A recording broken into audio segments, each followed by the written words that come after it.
Good morning കുട്ടികളെ. നമുക്ക് ഇന്നിവിടെ റീഗൽ ആക്മി കോളേജിന്റെ പുതിയൊരു യൂട്യൂബ് ക്ലാസ്സിലേക്ക് എല്ലാവർക്കും സ്വാഗതം. ഇന്നിവിടെ ഫിസിക്സിലെ നമ്മുടെ ചാപ്റ്റർ 3 ലോസ് ഓഫ് മോഷൻ ആണ് ഇന്നിവിടെ എടുക്കാൻ പോകുന്ന ചാപ്റ്റർ. അതിലാണെങ്കിൽ ഒത്തിരി നമുക്ക് പഠിക്കാനുണ്ട്. അപ്പോൾ നമുക്ക് ഫസ്റ്റ് എന്താണ് ലോസ് ഓഫ് മോഷൻ, അത് നമ്മൾ പറയുന്ന മുമ്പേ എന്താണ് ആ ഫോഴ്സ്, അങ്ങനെ കുറച്ച് ടേംസ് ഒക്കെ നമുക്കത് മനസ്സിലാക്കേണ്ടതായിട്ടുണ്ട്. അപ്പോൾ നമുക്ക് ഫസ്റ്റ് അതിലോട്ട് നമുക്ക് തന്നെ ഇപ്പോൾ തന്നെ പോവാം. ചാപ്റ്ററിന്റെ പേര് ലോസ് ഓഫ് മോഷൻ. എന്താണ് ലോസ് ഓഫ് മോഷൻ എന്ന് വെച്ചാൽ, ആദ്യമായി നമുക്ക് പറയാനുള്ളത് എന്താണ് നിങ്ങളൊരു ഫോഴ്സ്, നമുക്ക് എന്തായാലും ഒരു മോഷൻ അല്ലെങ്കിൽ ഒരു ചലനം, നമ്മളിപ്പോൾ പഠിക്കുന്ന ചലന നിയമങ്ങളാണ്. ആദ്യമായിട്ട് നമുക്ക് എങ്ങനെയാണ് ഒരു ചലനം ഉണ്ടാകുന്നത് എന്ന് ചോദിച്ചാൽ, ഒരു വസ്തുവിന്റെ മേലൊരു ഫോഴ്സ് പ്രയോഗിക്കുമ്പോഴേക്കും എന്താണ് ഒരു വസ്തു ചലിക്കുകയൊക്കെ ചെയ്യുന്നത് അല്ലേ. അപ്പോൾ ആദ്യം നമുക്ക് എന്താണ് ഫോഴ്സ് എന്താണെന്നാണ് ഫസ്റ്റ് പഠിക്കേണ്ടത്. അതായത് ഒരു വസ്തു നിശ്ചലാവസ്ഥയിൽ ഇരിക്കുന്ന ഒരു വസ്തു ചലിക്കുകയോ അല്ലെങ്കിൽ ചലനാവസ്ഥയിൽ നിന്ന് ദിശ മാറുകയോ അതങ്ങനെ മാറ്റം സംഭവിക്കുമ്പോൾ ആ വസ്തുവിന് നമ്മളൊരു ഫോഴ്സ് കൊടുത്തു, അതുകൊണ്ടാണ് ആ വസ്തുവിന് ചലനം ഉണ്ടായതാണെന്ന് നമുക്ക് മനസ്സിലാക്കാം. അതായത് ഒരു ഫോഴ്സ് എന്ന് പറയുമ്പോൾ നമുക്ക് ഒരു വസ്തുവിന് ചലനം ഉണ്ടാവണം, എന്നാൽ മാത്രമേ അവിടെ ഒരു ഫോഴ്സ് ആക്ട് ചെയ്തു എന്ന് നമുക്ക് പറയാനായിട്ട് പറ്റത്തുള്ളൂ. അപ്പോൾ ഇതിൽ ഫസ്റ്റ് നമ്മൾ ഫോഴ്സിനെ കുറിച്ച് കൂടുതൽ പഠിക്കുമ്പോൾ നമുക്ക് ആദ്യമായിട്ട് ന്യൂട്ടനെയാണ് നമുക്ക് ഓർമ്മ വരുന്നത്. അത് പോരാഞ്ഞിട്ട് നമ്മുടെ ഫോഴ്സിന്റെ യൂണിറ്റ് എന്താണ്? ന്യൂട്ടൺ ആണ് ഫോഴ്സിന്റെ യൂണിറ്റ് എന്ന് പറയുന്നത്. ഫോഴ്സ് എന്ന് പറയുന്നത് ഒരു വെക്റ്റർ ക്വാണ്ടിറ്റി ആണ് അല്ലെ, ഒരു വെക്റ്റർ ക്വാണ്ടിറ്റിയാണ് ഫോഴ്സ് എന്ന് പറയുന്നത്. ഈ ഫസ്റ്റ് ഫോഴ്സിനെ കുറിച്ച് നമുക്ക് പലതരത്തിലുള്ള ഫോഴ്സ് ഉണ്ട്. ബാലൻസ്ഡ് ഫോഴ്സ് ഉണ്ട്, അൺബാലൻസ്ഡ് ഫോഴ്സ് ഉണ്ട്. എന്താണ് ഈ ബാലൻസ്ഡ് ഫോഴ്സ്? അതായത് തുല്യ ബലമുള്ള ആൾക്കാർ അല്ലെങ്കിൽ രണ്ട് വസ്തുക്കൾ ഒരേ വസ്തുവിൽ ബലം പ്രയോഗിക്കുന്നു, അതിനെയാണ് നമ്മൾ ബാലൻസ്ഡ് ഫോഴ്സ് എന്ന് പറയുന്നത്. അതായത് ഈക്വൽ ആൻഡ് ഓപ്പോസിറ്റ് സൈഡിൽ നിന്ന് എന്ത് ചെയ്യണം, തുല്യ ബലം പ്രയോഗിക്കുമ്പോഴത്തേക്ക് അത് ഒരു ബാലൻസ്ഡ് ഫോഴ്സ് ആണെന്ന് പറയാം.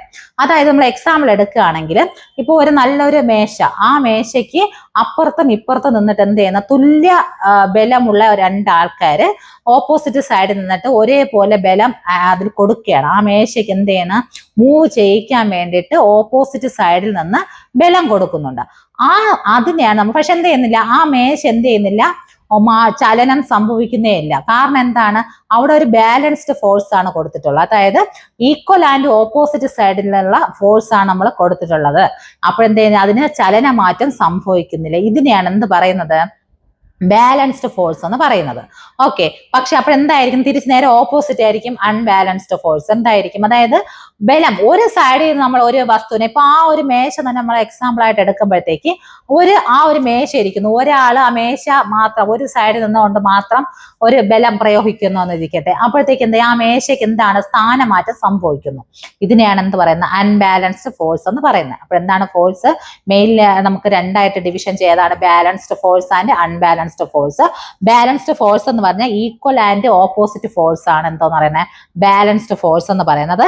അൺബാലൻസ്ഡ് ഫോഴ്സ് എന്ന് പറഞ്ഞാൽ എന്താണ്, ഒരു എക്സ്റ്റേണൽ ഫോഴ്സ് നമ്മൾ എന്ത് ചെയ്യുന്നു, അതിൽ അഫക്റ്റ് ചെയ്യുന്നു. ഈക്വൽ ആയിട്ടല്ല, നമ്മൾ ഒരു സൈഡിൽ നിന്നുകൊണ്ട് ഒരിക്കൽ മാത്രം എന്ത് ചെയ്യുന്നു, അഫക്റ്റ് കൊടുക്കുമ്പോഴത്തേക്ക് അത് തന്നെ എന്ന് പറയുന്നു അൺബാലൻസ്ഡ് ഫോഴ്സ് എന്ന് പറയുന്നു. അപ്പൊ ഞാൻ അതിൽ ഒരു പദം പ്രയോഗിക്കും, എന്താണ് എക്സ്റ്റേണൽ അല്ലെ, എന്താണ് എക്സ്റ്റേണൽ ഫോഴ്സ്, എന്താണ് ഇന്റേണൽ ഫോഴ്സ്. ഒരു വസ്തുവിന് നമ്മളെ ഇന്റേണൽ ആയിട്ടാണോ ബലം പ്രയോഗിക്കുമ്പോൾ വസ്തു നീങ്ങുന്നത്, അതോ എക്സ്റ്റേണൽ ആയിട്ട് നിൽക്കുമ്പോഴത്തേക്കാണോ ബലം നമുക്കൊരു വസ്തു ചലിക്കാൻ കഴിയുന്നത്? അങ്ങനെ നിങ്ങൾ ചിന്തിച്ച് നോക്കിയിട്ടുണ്ടോ?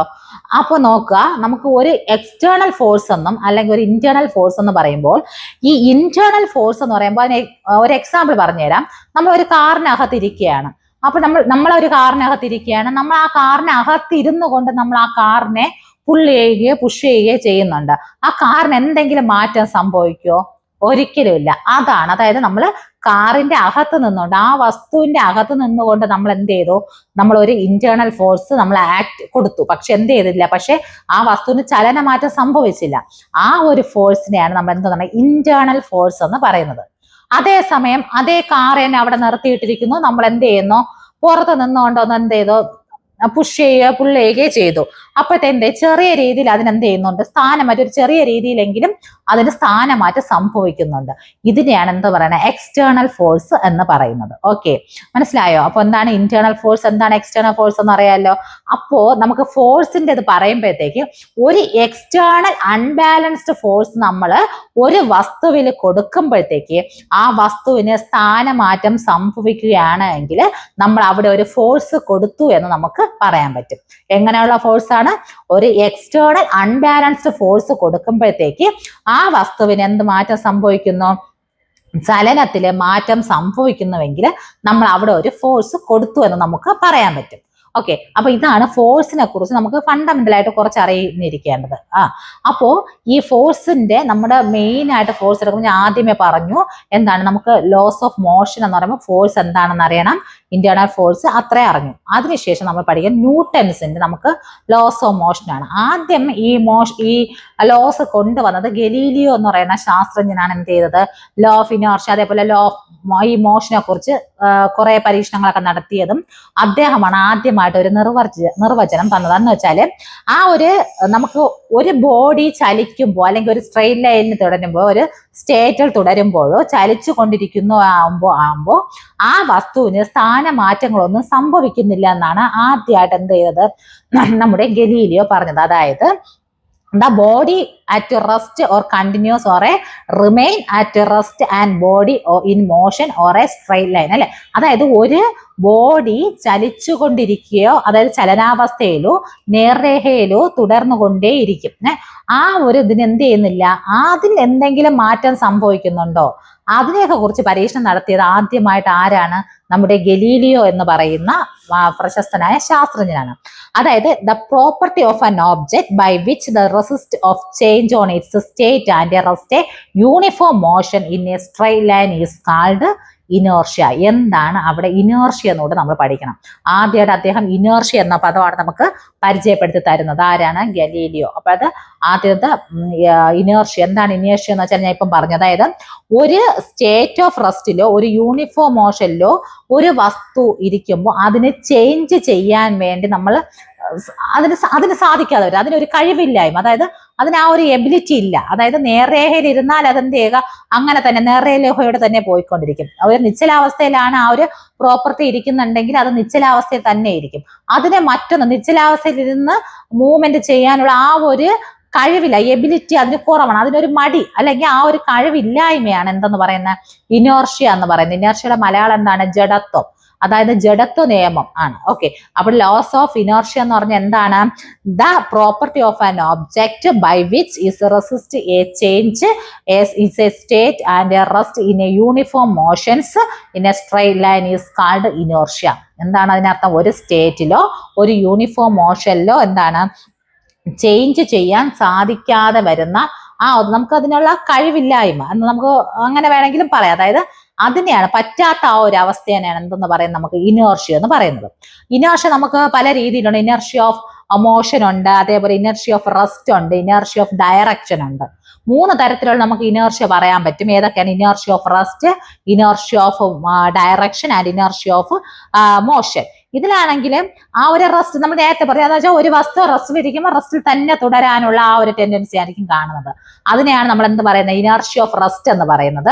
അത് ഇനേർഷ്യ ഓഫ് മോഷൻ എന്ന് പറഞ്ഞാൽ ഒരു ബസ് ഇങ്ങനെ ഓടിക്കൊണ്ടേയിരിക്കുന്നു, ആ ബസ് ഇങ്ങനെ നിർത്താതെ പോയി, അതിന്റെ ടെൻഡൻസി ആ പൊയ്ക്കോടി നിർത്താനുള്ള ആ ഒരു കഴിവില്ലായ്മ, അതായത് നിർത്താൻ അതിന് പറ്റാത്ത ഒരവസ്ഥ. അതായത് യൂണിഫോം മോഷൻ ബസ് ഓടിക്കൊണ്ടിരിക്കുന്നുണ്ടെങ്കിൽ അത് ഓടിക്കൊണ്ടേ തന്നെ ഇരിക്കും.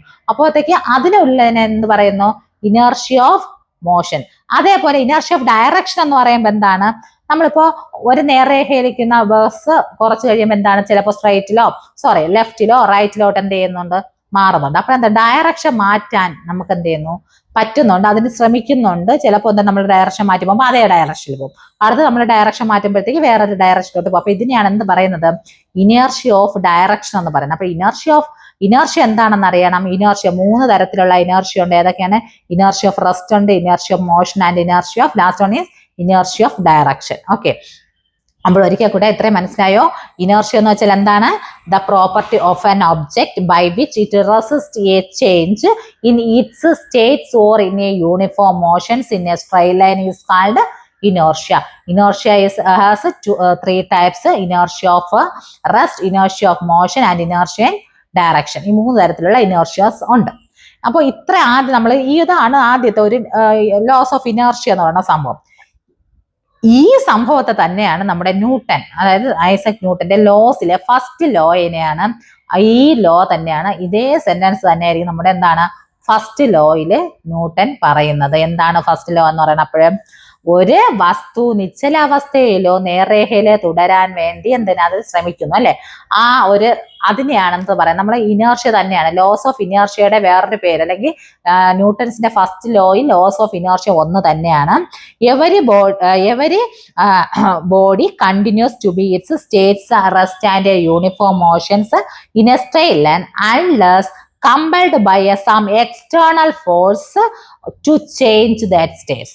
എന്താണ്, ആ ഒരു വസ്തു നേർരേഖയിലോ പിന്നെന്താണ് യൂണിഫോം മോഷനിലോ ചെയ്തുകൊണ്ടിരിക്കാൻ നമ്മൾ ഒരു എക്സ്റ്റേണൽ അൺബാലൻസ്ഡ് ഫോഴ്സ് കൊടുക്കുന്നത് വരെ അത് ആ ഒരു രീതിയിൽ തുടരും എന്നതാണ് എന്തോന്ന് പറയുന്നത്, നമ്മുടെ ഫസ്റ്റ് ലോ പറയുന്നത്. എന്താണ്, നമുക്ക് ഒരു വസ്തു നമുക്ക് ചലിപ്പിക്കണം, അല്ലെങ്കിൽ നേർരേഖ ഇരിക്കുകയോ ഒരു യൂണിഫോം മോഷനിൽ ഇരിക്കുകയോ റെസ്റ്റിൽ ഇരിക്കുകയോ ചെയ്യുന്ന ഒരു വസ്തുവിന് നമ്മളൊരു അത് അങ്ങനെ തന്നെ കണ്ടിന്യൂ ചെയ്യുമെന്നാണ് പറയുന്നത്. ഏത് കൊടുക്കുന്നത് വരെ, ഒരു എക്സ്റ്റേണൽ അൺബാലൻസ്ഡ് ഫോഴ്സ് കൊടുക്കുന്നത് വരെ അത് ആ ഒരു അവസ്ഥയിൽ തുടരും എന്നതാണ് ഫസ്റ്റ് ലോ, ന്യൂട്ടന്റെ ഫസ്റ്റ് ലോ പറയുന്നത്. ഓക്കെ, മനസ്സിലായി. അപ്പോൾ ഫോഴ്സ് എന്ന് പറയുന്ന ഒരു വെക്റ്റർ ക്വാണ്ടിറ്റി ആണ്. നമ്മുടെ ന്യൂട്ടന്റെ ഫസ്റ്റ് ലോയിനെ നമ്മൾ ലോസ് ഓഫ് ഇനേർഷ്യ, നിങ്ങൾ ഇനേർഷ്യ ലോസ് ഓഫ് ഇനേർഷ്യ എന്ന് കേട്ടാലും ഫസ്റ്റ് ന്യൂട്ടന്റെ ഫസ്റ്റ് ലോ എന്ന് ചോദിച്ചാലും ഇതേ ആൻസർ തന്നെ ആയിരിക്കണം എഴുതേണ്ടത്. ഓക്കെ, അപ്പോൾ രണ്ടും സെയിം ആണ്. അപ്പോൾ രണ്ടിനെ നമുക്ക് ന്യൂട്ടൺസ് ഫസ്റ്റ് ലോ എന്ന് പറഞ്ഞാൽ laws of inertia is same. Okay, അടുത്ത നമുക്ക് പറയേണ്ടത് രണ്ടാമത്തെ സെക്കൻഡ് ലോ ആണ്. ന്യൂട്ടന്റെ എന്താണ് സെക്കൻഡ് ലോ എന്നാണ് നമുക്ക് പറയുന്നത്. അതായത് the rate of change of momentum is directly proportional to applied force and take place in the direction of the force. എന്താണ്, നമുക്ക് ഒരു rate of change of momentum എന്ന് വെച്ചാൽ എന്താണോ, ആക്കം അല്ലെ. നമ്മളിപ്പോ ഒരു വസ്തുവിനെ നമ്മൾ നല്ല ആക്കം എന്ന് പറയുമ്പോൾ, മൊമെന്റം എന്ന് പറയുമ്പോൾ അതും ഒരു വെക്റ്റർ ക്വാണ്ടിറ്റി ആണ്. മീൻസ് നമുക്ക് അതിന്റെ പറയുകയാണെങ്കിൽ ഒരു ബോഡി, അതായത് ഒരു വസ്തുവിന്റെ ചലനത്തെയും പിണ്ഡത്തെ അനുസരിച്ചിരിക്കുമെന്ന്, ഒരു വസ്തുവിന്റെ ചലനത്തിന്റെ അളവ് എന്ന് പറയുന്നത് അതൊരു പിണ്ഡത്തിനെയും അതിന്റെ വെലോസിറ്റി ആശ്രയിച്ചിരിക്കുമെന്നാണ് പറയുന്നത്. അതായത് നമ്മളിപ്പോ ഉദാഹരണമായിട്ട് ഒരു തടി എന്താ വെച്ചിട്ട് ചെവറിലേറ്റ് ഒരു ആണി അടിക്കും. നമ്മളിങ്ങനെ പതുക്കെ അടിച്ചെന്ന് പറഞ്ഞിട്ട് ആ ആണി എന്ത് ചെയ്യുന്നുണ്ടോ, അവിടെ കയറുന്നുണ്ടോ? ഇല്ല. അപ്പൊ നല്ല ആക്കത്തുണ്ട്, നല്ല വെയിറ്റ് കൊടുക്കുമ്പോൾ നമുക്ക് അത്രയ്ക്കുള്ള ശക്തിയിൽ ഫോഴ്സിൽ ചെയ്യണം. അപ്പോൾ അങ്ങനെ ഒരു ഇതിനെയാണ് എന്ത് പറയുന്നത്, ആക്കം എന്ന് പറയുന്നത്. അപ്പോൾ അത് ഒരു ചലനം അല്ലെങ്കിൽ ഒരു വസ്തുവിനുള്ള മാറ്റം ആക്കത്തെയും അതായത് മൊമെന്റത്തിനെ ആശ്രയിച്ചിരിക്കുമെന്നാണ് രണ്ടാമത്തെ ലോ, അതായത് ന്യൂട്ടൺസ് സെക്കൻഡ് ലോ പറയുന്നത്. Rate of change of momentum, ആ മൊമെന്റത്തിന്റെ മാറ്റം എന്ന് പറയുന്നത് is directly proportional to the applied force and take place in the direction of the നമ്മൾ പ്രയോഗിക്കുന്ന ഫോഴ്സിനെയും അതിന്റെ ഡയറക്ഷന്റെ ഫോഴ്സിനെയും ആനുപാതികമായിരിക്കും മൊമെന്റം വേണം എന്നാണ് രണ്ടാമത്തെ ലോയിൽ ആര് പറയുന്നത്, ന്യൂട്ടൺ പറയുന്നത്. മനസ്സിലായോ? അപ്പോൾ ഫസ്റ്റ് ലോ എന്ന് വെച്ചാൽ എന്താണ് നമ്മൾ പഠിച്ചു. രണ്ടാമത്തെ ലോ എന്ന് വെച്ചാലും ഇതാണ്. ഏതാണ്? The rate of change of momentum of a body is directly proportional to the applied force and take place in the direction in which the force acts. Okay, ഇതാണ് നമ്മുടെ ന്യൂട്ടൺസിന്റെ സെക്കൻഡ് ലോ എന്ന് പറയുന്നത്. അടുത്ത നമുക്ക് നോക്കുമ്പോൾ ഈ രണ്ട് ഫസ്റ്റ് ലോ സെക്കൻഡ് ലോ ഒക്കെ മനസ്സിലാക്കി കാണുമല്ലോ. അടുത്ത മൂന്നാമത്തെ ലോ എന്ന് പറയുമ്പോൾ എല്ലാവർക്കും അറിയാം. എപ്പോഴും നമ്മൾ നിസ്സാരമായ കാര്യങ്ങൾക്ക് പോലും നമ്മൾ പറയും, നീ ഒന്നടിച്ചാൽ ഞാൻ രണ്ടായിട്ട് തിരിച്ചു തരുവേ എന്നൊക്കെ പറയത്തില്ല. അത് തന്നെയാണ് നമ്മുടെ ന്യൂട്ടൺസിന്റെ സെക്കൻഡ് ലോ എന്ന് പറയും. അല്ലെ, നമുക്ക് ഒരു ആക്ഷൻ നടക്കുമ്പോഴത്തേക്ക് അല്ലെങ്കിൽ to every action there is always എന്താണ് an equal and opposite reaction.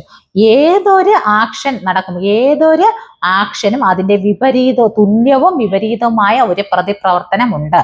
അതാണ് നമ്മുടെ തേർഡ് ലോ പറയുന്നത്. നിങ്ങൾ ഫ്രണ്ട്സിന്റെ ഇടയിലായാലും പറഞ്ഞ നീ ഒന്ന് തന്നാലും ഞാൻ എന്ത് ചെയ്യും, അതിന് തക്കതായിട്ടുള്ള രണ്ടെണ്ണം തിരിച്ചു തരും. അത് തന്നെയാണ്. അതായത് നമ്മൾ ഏതൊരു പ്രവൃത്തി ചെയ്താലും നമുക്ക് തിരിച്ചെന്താണ് അതിന്റെ നമുക്ക് തുല്യവും അതിന്റെ വിപരീതവുമായിട്ടുള്ള ഒരു പ്രതിപ്രവർത്തനം കൂടെ കിട്ടുമെന്നാണ് ആര് പറയുന്നത്, ന്യൂട്ടൺസിന്റെ തേർഡ് ലോ നമ്മളെ ഓർമ്മിപ്പിക്കുന്നത്. അപ്പൊ നമ്മൾ എന്തൊക്കെ പഠിച്ചു? ഫോഴ്സ് എന്താണെന്ന് പഠിച്ചു. Force is A vector quantity ആണെന്ന് പഠിച്ചു. ന്യൂട്ടൺ ആണ് ഫോഴ്സിന്റെ യൂണിറ്റ്. യൂണിറ്റ് ഈസ് ന്യൂട്ടൺ എന്ന് പഠിച്ചു ഫോഴ്സിന്റെ. പിന്നെ അടുത്തെന്താണ് നമ്മുടെ ലോസ് ഓഫ് ഇനേർഷ്യ എന്താണെന്ന് പഠിച്ചു. അതായത് ലോസ് ഓഫ് ഇനേർഷ്യ അത് പഠിച്ചു. അത് തന്നെയാണ് നമ്മുടെ ന്യൂട്ടന്റെ ഫസ്റ്റ് ലോ, അതായത് ന്യൂട്ടന്റെ ഫസ്റ്റ് ലോയും ലോ ഓഫ് ഇനേർഷ്യയും പഠിച്ചു. ദെൻ സെക്കൻഡ് ലോ പഠിച്ചു. തേർഡ് ലോ ആണ് നമ്മൾ പഠിച്ചത്. ഇപ്പോൾ തേർഡ് ലോ എന്ന് വെച്ചാൽ എന്താണ്, to every action there is always എന്താണ് an equal and opposite reaction. ഇതാണ് എന്തെന്ന് പറയുന്നത് തേർഡ് ലോ എന്ന് പറയുന്നത്. അപ്പൊ നമ്മുടെ ന്യൂട്ടന്റെ 3 ലോയാണ് നമ്മളിവിടെ പഠിച്ചത്. ഓക്കെ, ഇങ്ങനെ നമ്മൾ പഠിച്ചു വരുമ്പോഴത്തേക്ക് അടുത്ത് നിങ്ങൾക്ക് പെട്ടെന്ന് തന്നെ എന്താണ് ഒരു ഇമ്പൾസ് ഫോഴ്സ് എന്താണ് ഈ ചാപ്റ്ററിൽ അടുത്ത ഇമ്പോർട്ടന്റ് ആയിട്ടുള്ളത് എന്താണ് ഇമ്പൾസ് അല്ലെങ്കിൽ എന്താണ് ഇമ്പൾസ് ഫോഴ്സ് എന്നൊക്കെ നിങ്ങൾക്ക് അറിയാനായിട്ടുള്ളതുണ്ട്. അതിലാണെങ്കിൽ നമുക്ക് ഒരു ഷോർട്ട് പീരീഡിൽ അനുഭവപ്പെടുന്ന ഒരു വലിയ ബലത്തെയാണ് നമുക്ക് എന്ത് പറയുന്നത് ഇമ്പൾസ് എന്ന് പറയുന്നത്. അതിനുപയോഗിക്കുന്ന ആ ബലത്തിനാണ് ഇമ്പൾസ് ഫോഴ്സ് എന്ന് പറയുന്നത്. അതായത് ഒരു ചെറിയ സമയത്തിനുള്ളിൽ ഒരു ഫോഴ്സ് എത്രത്തോളം വലിയൊരു ഫോഴ്സ് അതിൽ ഒരു force acting on A short period of time അല്ലെ, അതായത് കുറഞ്ഞ സമയത്തിനുള്ളിൽ പ്രയോഗിക്കുന്ന വലിയ ബലത്തിനെയാണ് എന്ത് പറയുന്നത് ഇമ്പൾസീവ് ഫോഴ്സ് എന്ന് പറയുന്നത്. ഈ ഒരു ഇമ്പൾസീവ് ഫോഴ്സ് എന്ന് പറഞ്ഞത് ഒരു ചെറിയ ഇടവേളയ്ക്ക് സമയം സംഭവിക്കുന്നതാണ്. അതായത് ഇപ്പൊ നേരത്തെ ഞാൻ പറഞ്ഞതുപോലെ തന്നെ നമ്മൾ നല്ലൊരു ചുറ്റി കൊണ്ട് അടിച്ച് നമ്മള് ഒരു ചവരിൽ എന്ത് ചെയ്യുന്നുണ്ട് ആണി എന്ത് ചെയ്യുന്നുണ്ട് ഉറപ്പിച്ച് വെക്കുന്നുണ്ടല്ലോ. അപ്പൊ ഇത് അടിക്കുമ്പോഴത്തേക്ക് നല്ല ശക്തിയായിട്ടുള്ള ഇത് കൊടുത്ത ഒരു ചെറിയ നിമിഷത്തിലാണ് നമ്മൾ ഒരു വലിയ ശക്തിയിൽ കൊടുക്കുമ്പോഴത്തേക്ക് ആ ആണി ഫുള്ളായിട്ട് എന്ത് ചെയ്യുന്നുണ്ട് ആ വാളിലേക്ക് എന്ത് ചെയ്യുന്നുണ്ട് തറച്ചു കയറുന്നുണ്ട്. അപ്പോൾ അതിനെയാണ് പറയുന്നത്. അതായത് ഒരു ഷോർട്ട് പീരീഡിൽ അനുഭവപ്പെടുന്ന ഒരു ലോങ് ഫോഴ്സിനെയാണ് എന്ത് പറയുന്നത് ഇമ്പൾസീവ് ഫോഴ്സ് എന്ന് പറയുന്നത്. എന്താണ് ഇമ്പൾസീവ് ഫോഴ്സ് എന്ന് പറയുന്നത്? അതായത് force acting on A short period of time, അതിനെയാണ് എന്തെന്ന് പറയുന്നത് ഇമ്പൾസീവ് ഫോഴ്സ് എന്ന് പറയുന്നത്. നമുക്ക് പഠിക്കാനുള്ളതിൽ ഇമ്പോർട്ടൻ്റ് ആയിട്ടുള്ള പോർഷൻ എന്ന് പറയുന്നത് എന്താണ് ഫ്രിക്ഷൻ എന്താണ് അതിൽ വരുന്ന ഡിഫറെന്റ് ടൈപ്പ് ഓഫ് ഫ്രിക്ഷൻസ് എന്താണ്, അതൊക്കെയാണ് പഠിക്കാനുള്ളത്. ഓക്കെ, ഇമ്പോർട്ടൻസ് ആയിട്ടുള്ള കുറച്ച് പോയിന്റ്സ് ആണ് ഇവിടെ പറയുന്നത്. അപ്പൊ ഇത്രയും നിങ്ങൾ നോക്കിയിട്ട് പോയാൽ നിങ്ങൾക്ക് എക്സാമിനായിട്ട് എഴുതാനായിട്ട് പറ്റും. അപ്പോൾ നമുക്കൊക്കെ എന്താണ് ഫ്രിക്ഷൻ നമ്മൾ മിക്കത്തും പറയാനുണ്ട്. അത് ഫ്രിക്ഷൻ കുറയ്ക്കാൻ വേണ്ടി ചെയ്തു, ഫ്രിക്ഷൻ കൂടിപ്പോയി, ഇങ്ങനെയൊക്കെ നമ്മൾ പറയുന്നുണ്ട് അല്ലെ. അപ്പൊ എന്താണ് ഫ്രിക്ഷന്റെ മലയാളം എന്ന് പറയുന്നത് എന്താണ് ഹർഷണം അല്ലെ. എന്താണ് ഈ ഹർഷണം എന്ന് വെച്ചാൽ അതായത് രണ്ട് വസ്തുക്കൾ പരസ്പരം സ്പർശിക്കുമ്പോൾ അതിന്റെ ചലനത്തിനെ പ്രതിരോധിക്കാനായിട്ട് ഒരു വിപരീത ബലം ഉണ്ടാവും. ഇതിനെയാണ് എന്തെന്ന് പറയുന്നത് ഹർഷണ ബലം എന്ന് പറയുന്നത്. എന്ന് വെച്ചാൽ the force that opposes relative motions between two surfaces in contact is called frictional forces. അതായത് ആ രണ്ട് പ്രതലങ്ങൾ തമ്മിലുള്ള നമ്മളിപ്പോൾ രണ്ട് പ്രതലങ്ങൾ ചേർന്നിരിക്കുകയാണ്. ആ പ്രതലങ്ങൾ തമ്മിൽ അതിനെ പ്രതിരോധിക്കാനായിട്ടുള്ള വേറൊരു ഫോഴ്സിനെയാണ് എന്ത് പറയുന്നത് ഹർഷണ ബലം എന്ന് പറയുന്നത്. മനസ്സിലായതോ? അതിന് രണ്ട് ടൈപ്പ് ഓഫ് ഫ്രിക്ഷൻസ് ഉണ്ട്, static frictions and kinetic frictions. അപ്പോൾ ഫ്രിക്ഷൻസ് എന്ന് പറയുമ്പോൾ എന്താണ് the force that opposes relative motions between two surfaces in contact is called frictional forces. The frictional forces are mainly classified into two, which are the kinetic frictions and static frictions. എന്താണ് ഇത് static friction എന്ന് വെച്ചാൽ ചലനമില്ലാത്ത രണ്ട് പ്രതലങ്ങൾക്കിടയിൽ പ്രതിരോധിക്കാൻ ആവശ്യമായ ആ ഒരു ബലമാണ് എന്തെന്ന് പറയുന്നത് സ്റ്റാറ്റിക് ഫ്രിക്ഷൻ. എന്ന് വെച്ചാൽ ചലിക്കാതിരിക്കുന്ന രണ്ട് പ്രതലങ്ങൾക്കിടയിൽ എന്ത് ചെയ്യുന്നുണ്ട് ഒരു വസ്തുവിനെ ചലിപ്പിക്കാൻ നമ്മൾ രണ്ട് വസ്തു ചലിക്കാതിരിക്കുകയാണ്. ആ പ്രതലത്തിടയിൽ ഒരു വസ്തുവിനെ നമ്മൾ ചലിപ്പിക്കാൻ ശ്രമിക്കുമ്പോഴത്തേക്കും അതിനെതിരായിട്ട് എന്ത് ചെയ്യുന്നുണ്ട് ആ ബലം പ്രയോഗിച്ച് നമുക്ക് ചലിപ്പിക്കാൻ പറ്റുന്നില്ല. അതാണ് എന്തോന്ന് ആ ഒരു സ്റ്റാറ്റിക് ഫ്രിക്ഷൻ എന്ന് പറയുന്നത്. It is A friction of force that acts between two surfaces is contact before the actual relative motions starts. എന്താണ് ചലനമില്ലാത്ത രണ്ട് പ്രതലങ്ങൾക്കിടയിൽ ഒരു വസ്തുവിനെ ചലിപ്പിക്കാൻ ശ്രമിക്കുമ്പോൾ അവയ്ക്കിടയിൽ അനുഭവപ്പെടുന്ന പ്രതിരോധ ബലമാണ് എന്തെന്ന് പറയുന്നത് സ്റ്റാറ്റിക് ഫ്രിക്ഷൻ എന്ന് പറയുന്നത്. ഇപ്പോൾ നമുക്ക് എക്സാമ്പിൾ ആയിട്ട് എടുക്കുകയാണെങ്കിൽ മെയിനായിട്ട് ഇപ്പോൾ ഒരു മേശയുടെ പുറത്ത് എന്തിരിപ്പുണ്ട് ഒരു ബുക്ക് ഇരിപ്പുണ്ടെന്ന് വെച്ചോളൂ. ഒരു ബുക്ക് ഇരിപ്പുണ്ട്. അപ്പോൾ ഈ ബുക്ക് മേശ എന്ന് പറയുന്ന ആ ഒരു പ്രോപ്പർട്ടി ഈ ബുക്കിൽ മേൽ ഒരു ബലം പ്രയോഗിക്കും. പക്ഷേ ഇതേ സമയം ഭൂമി അതിന്റെ ആകർഷണം അതായത് താഴോട്ട് എന്ത് ചെയ്യും ഒരു ബലം പ്രയോഗിക്കും. ഈ രണ്ട് ബലം ഉള്ളതുകൊണ്ട് ആ വസ്തുവിന് അതായത് ബുക്ക് നമ്മൾ മേശപ്പുറത്ത് വെച്ചതുപോലെ തന്നെ ഇരിക്കും. ഈ രണ്ട് ബലത്തിന്റെ ഇടയിൽ പക്ഷെ ബുക്കിന് പോകാനും പറ്റത്തില്ല, പക്ഷെ എന്താണ് ചലിക്കാനൊന്നും പറ്റാത്ത രണ്ട് ബലവും ഈക്വൽ ആയിട്ട് ഇവിടെ എന്ത് ചെയ്യുന്നുണ്ട് നോക്കുന്നുണ്ട്. അപ്പൊ അതാണ് എന്തെന്ന് പറയുന്നത് ഹർഷണം. അതായത് ബുക്കിന് താഴെ വീഴുന്നില്ല എന്ന് വെച്ചാൽ താഴെ വീഴാൻ പറ്റുന്നില്ല, ഒരു ബലം പ്രയോഗിച്ചിട്ടുണ്ട്. മേശപ്പുറത്തുനിന്ന് ചിറകി എന്ത് ചെയ്യാൻ പറ്റുന്നില്ല, പോകാൻ പറ്റുന്നില്ല, മേശമേലെ ഒരു ബലമുണ്ട്. അപ്പൊ ഇതിനെയൊക്കെയാണ് എന്തെന്ന് പറയുന്നത് നമുക്ക് ആ ഒരു ഹർഷണം എന്നുണ്ട്. അതായത് വസ്തുവിന് ഇരിക്കാൻ പറ്റുന്നു, നമുക്ക് നടക്കാൻ പറ്റുന്നു. എന്തുകൊണ്ട് നമ്മുടെ കാലും ഭൂമിയും തമ്മിലുള്ള ഒരു ഹർഷണം ബലമുള്ളത് കൊണ്ടാണ് നമുക്ക് എന്ത് ചെയ്യുന്നത് ഹാനായാസേന നടക്കാൻ പറ്റുന്നത് അല്ലെ. അവിടെ ഒരു ബലം നമുക്ക് എതിരായിട്ട് പ്രയോഗിച്ചില്ലെങ്കിൽ നമ്മൾ നടക്കുന്നവർ നമ്മൾ വന്ന് വീണ് എന്ത് ചെയ്യുന്നു, ഹർഷണമില്ലായ്മയാണ്. അതൊക്കെ തന്നെയാണ് മെയിൻ ആയിട്ട് ഹർഷണം എന്നതുകൊണ്ട് ഉദ്ദേശിക്കുന്നത്. അത് കൈനറ്റിക് എന്ന് പറഞ്ഞാൽ it is opposing that comes to play when two surfaces are sliding past each other അല്ലെ. നമ്മൾ കൈനറ്റിക് എനർജി, നമുക്ക് എന്താണ് കൈനറ്റിക് എനർജി മാറ്റി നമുക്കത് ചലിക്കാൻ പറ്റും അല്ലെ. എന്ന് വെച്ചാൽ ചലിക്കാൻ കാരണമായിട്ടുള്ള എനർജീസ് നമുക്ക് എന്ത് ചെയ്യാൻ പറ്റും, kinetic energy means kinetic friction എന്ന് പറയുന്നത്. മറ്റത് നിശ്ചല അവസ്ഥയിലിരിക്കുന്ന ഫ്രിക്ഷൻ, മറ്റത് എന്ത് ചെയ്യാം, രണ്ട് പ്രതലങ്ങൾക്കിടയിൽ നമുക്ക് എന്ത് ചെയ്യാൻ പറ്റും, ചലിക്കാനുള്ള പറ്റുന്ന തരത്തിലുള്ള എനർജീസിനെയാണ് എന്തെന്ന് പറയുന്നത്, കൈനറ്റിക് എനർജി അല്ലെങ്കിൽ കൈനറ്റിക് ഫ്രിക്ഷൻസ് എന്ന് പറയുന്നത്. അപ്പൊ ഈ ഫ്രിക്ഷൻസ് ഇങ്ങനെ കൂടി വരാം. അപ്പൊ പലതരം നമുക്ക് ഒരു കാര്യം ഉണ്ടാവുമ്പോഴത്തേക്ക് അതിന് ചില അഡ്വാൻറ്റേജസ് ആൻഡ് ഡിസഡ്വാൻറ്റേജസ് ഒക്കെ ഉണ്ടാവുന്നുണ്ട്. അപ്പൊ ഇതിലുള്ള മെയിൻ ആയിട്ടുള്ള അഡ്വാൻറ്റേജസ് എന്ന് വെച്ചാൽ എന്താണ്, നമുക്ക് നല്ല രീതിയിൽ എന്ത് ചെയ്യാൻ പറ്റും, നടക്കാൻ സാധിക്കുന്നത് തന്നെ ഈ ഒരു ഹർഷണ ബലം ഉള്ളത് കൊണ്ടാണ്. അത് നമ്മുടെ ഒരു അഡ്വാൻറ്റേജസ് ആണ് അല്ലെ. പിന്നെ അതുപോലെയാണ് നമുക്ക് റോഡിൽ കൂടി വാഹനങ്ങളൊക്കെ പോകുന്നു. വാഹനങ്ങൾ എന്താണ്, ആ റോഡിനും വാഹനത്തിന്റെ ആ ടയറിനും തമ്മിലുള്ള ഒരു എന്താണ് ഫ്രിക്ഷൻ ഫോഴ്സ് ഉള്ളത് കൊണ്ടാണ് എന്ത് ചെയ്യുന്നത്, അവർക്ക് സുഗമമായ റോഡിലൂടെ സഞ്ചരിക്കാൻ പറ്റുന്നത്. അത് രണ്ടാമത്തെ ഒരു ഇതാണ്. അപ്പോൾ നമുക്ക് എല്ലാ കാര്യങ്ങളും നമ്മുടെ ഈ ഭൂലോകത്തുള്ള എല്ലാ എൻവയോൺമെന്റിൽ എന്തെടുത്താലും നമുക്ക് എന്താണ് ഒരു ഫോഴ്സ് അല്ലെങ്കിൽ ഒരു ഫ്രിക്ഷണൽ ഫോഴ്സ് ഉള്ളത് കൊണ്ട് മാത്രമാണ് നമുക്ക് എന്ത് ചെയ്യാൻ പറ്റുന്നത്, ഇവിടെ നമുക്ക് നടക്കാനോ ഇരിക്കാനോ അല്ല എന്തെങ്കിലും സാധനങ്ങൾ വെച്ച് അവിടെ ഇരിക്കുന്നതോ നമുക്ക് ആവശ്യമുള്ളപ്പോൾ എന്ത് വേണമെങ്കിലും ചെയ്യാനുള്ള ആ ഒരു എനർജി അല്ലെങ്കിൽ ആ ഒരു ഫോഴ്സ് ഉള്ളത് കൊണ്ട് മാത്രമാണ് ഇന്ന് നമുക്ക് ഇവിടെ ഇരിക്കാൻ പറ്റുന്നതാവട്ടെ, നിൽക്കാൻ പറ്റുന്നതാവട്ടെ, എല്ലാം ചെയ്യാൻ പറ്റുന്നത്. അപ്പോൾ ആ ഒരു ഇത് എല്ലാം അതിൻ്റെ ഒരു അഡ്വാൻറ്റേജസ് തന്നെയാണ്. റോഡിൽ കൂടെ വണ്ടി പോകുന്നുണ്ട്, അതെല്ലാം എന്താണ് ഫ്രിക്ഷൻ. പക്ഷെ വേറൊരു ഡിസഡ്വാൻറ്റേജ് എന്ന് വെച്ചാൽ എന്താണ്, നമ്മൾ ഈ വാഹനങ്ങൾ തന്നെ എടുക്കുമ്പോഴത്തേക്ക് വാഹനങ്ങളുടെ അകത്ത് നമ്മളിപ്പോൾ പുറമേ കാണുന്ന അകത്തുള്ള എൻജിൻസിന്, അതേപോലെ ചില എപ്പോഴും നമ്മളിപ്പോൾ ഓടിക്കൊണ്ടിരിക്കുന്ന വണ്ടികളാവുമ്പോഴത്തേക്ക് അതിനെന്ത് ചെയ്യുന്നുണ്ട്, ആ മെഷീൻസ് ഒക്കെ തുടരെ കണ്ടിന്യൂസ് ആയിട്ട് പ്രവർത്തിച്ചു കൊണ്ടിരിക്കുമ്പോൾ അവർക്ക് എന്താണ് തേയ്മാനം സംഭവിക്കും അല്ലെ. അതായത് കൂടുതൽ സമയം ചലിച്ചുകൊണ്ടിരിക്കുമ്പോഴത്തേക്ക് അവർക്ക് എന്ത് ചെയ്യും, ആ മെഷീൻസിനൊക്കെ കേടുപാടുകളൊക്കെ സംഭവിക്കും. അപ്പോഴത്തേക്ക് എന്താണ്, അതൊരു ഡിസഡ്വാൻറ്റേജസിന് ഉദാഹരണമാണ് മെഷീൻസ്.